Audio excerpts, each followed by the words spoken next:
Nation-building is constructing and structuring a national identity using the power of the state. It is thus narrower than what Paul James calls nation formation, the broad process through which nations come into being. Nation-building aims at the unification of the people within the state so that it remains politically stable and viable in the long run. According to Harris Mylonas, legitimate authority in modern national states is connected to popular rule, to majorities. Nation-building is the process through which these majorities are constructed. Nation-builders are those members of a state who take the initiative to develop the national community through government programs, including military conscription and national content mass schooling. Nation-building can involve the use of propaganda, a major infrastructure development to foster social harmony and economic growth. Overview. In the modern era, nation-building referred to the efforts of newly independent nations, notably the nations of Africa but also in the Balkans, to redefine the populace of territories that had been carved out by colonial powers or empires without regard to ethnic, religious,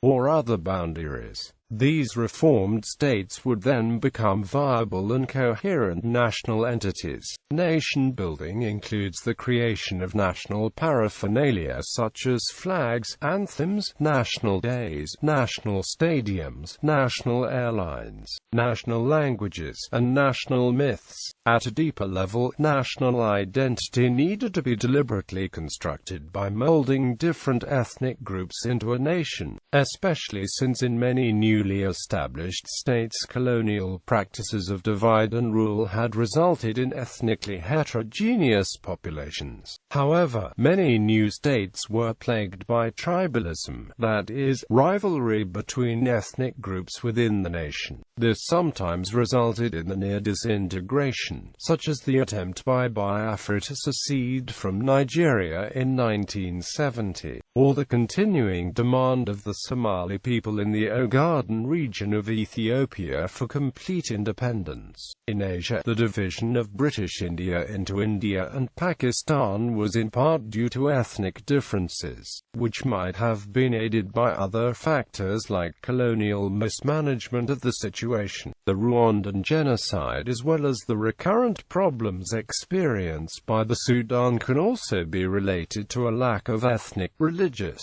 or racial cohesion within the nation. It has often proved difficult to unite states with similar ethnic but different colonial backgrounds, whereas successful examples like Cameroon do exist. Failures like Senegambia Confederation demonstrate the problems of uniting Francophone and Anglophone territories. Terminology: nation-building versus state-building. Traditionally, there has been some confusion between the use of the term nation-building and that of state-building. Both have fairly narrow and different definitions in political science, the former referring to national identity, the latter to infrastructure and the institutions of the state. The debate has been clouded further by the existence of two very different schools of thought on state-building. The first portrays state-building as an interventionist action by foreign countries.